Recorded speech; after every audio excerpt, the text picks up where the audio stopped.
So here's the thing about high risk that absolutely drives me crazy. And it's something that I see quite often. And it's what I help my clients wrap their heads around. Because a lot of the women that come to me, they are labeled high risk. They have high blood pressure.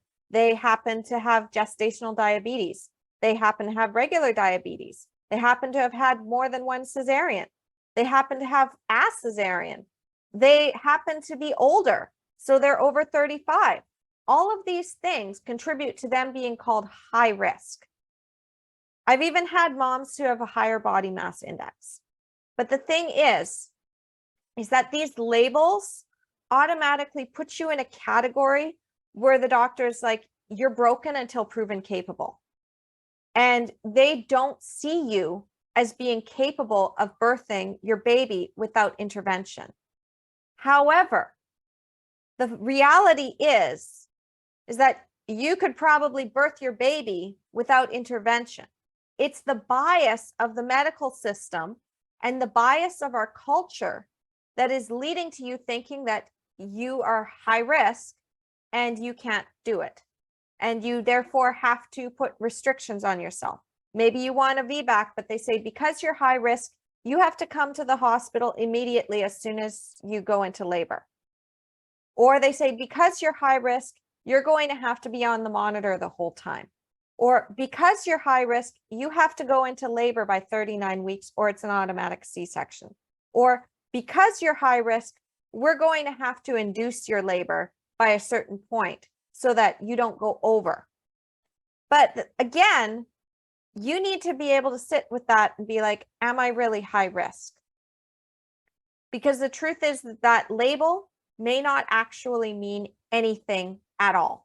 And this is what was true for Jenny. And this was also true for one of our other clients in the empowered birth community who just had her home birth after cesarean. This was true for Lisa. This was true for Rebecca, is that they were labeled high risk.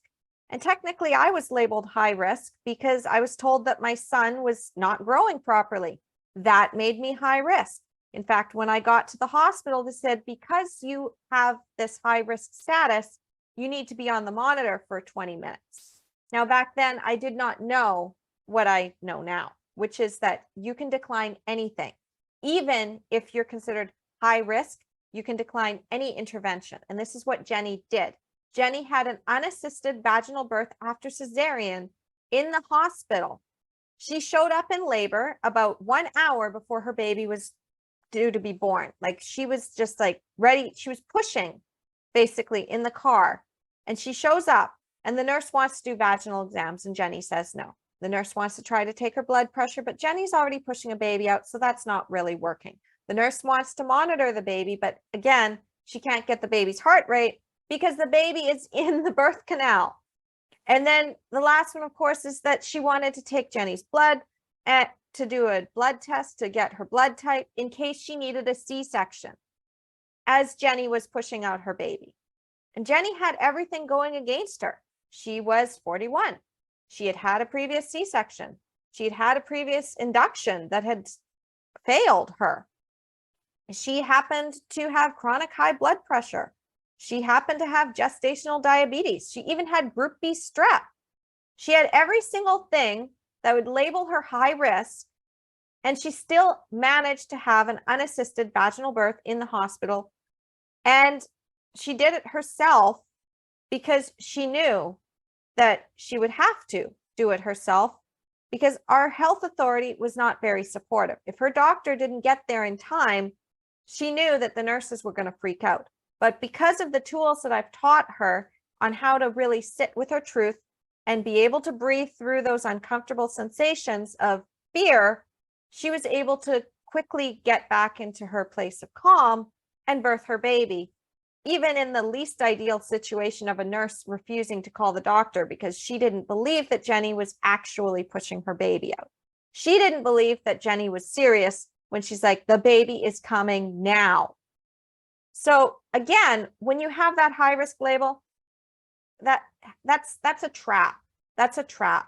You need to really recognize what that means to you. And hey, if you do have a few complications, that doesn't rule you out from having a vaginal birth. And if you see any more traps that I've mentioned before about natural birth traps, then hey, I would love to hear from you what you're spotting out there in the mom community. I can't be everywhere at once. So you can always send me a message, or you can put it inside of the Facebook group, because what I do is I collect all of those and then I put them in a nice list so that you can then recognize them.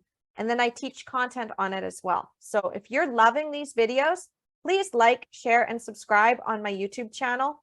You can go to empoweringmomsbirth.com as well and check out my website where I have a bunch of resources. I'm creating a blog now, and follow me on all my social media channels at Empowering Moms Birth. All right, so that's all I have for you today. Talk to you soon.